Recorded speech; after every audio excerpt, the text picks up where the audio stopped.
Yaxshi. Endi mana bu seminarimiz mazmuni hozir o'zim kompaniya haqida ma'lumotim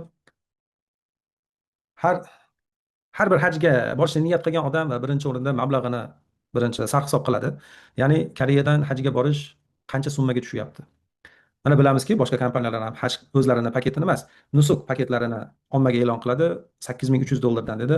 Bu summa oddiy bizga o'xshagan kompaniyada ishlovchilarga juda katta summa. Xuddi bunaqa qiyinchilikka men ham uchraganman. O'yladimki, agar oilasi bilan bormoqchi, ayoli yo ota-onasi bilan birga bormoqchi bo'lganlarga bu haqiqatdan ham juda katta summa.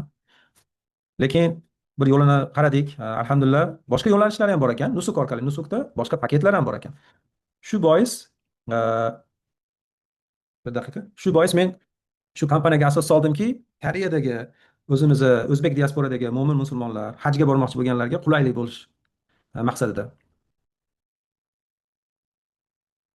Biz taklif qilayotgan narx $6,700. Bu ham e, taxminiy baho. Inshaalloh kelajakda mana yana bir 2 hafta yoki 3 haftani ichida paketlar paydo bo'ladi. Narxlarni shunda to'liq summasini biz chiqarib qo'yamiz.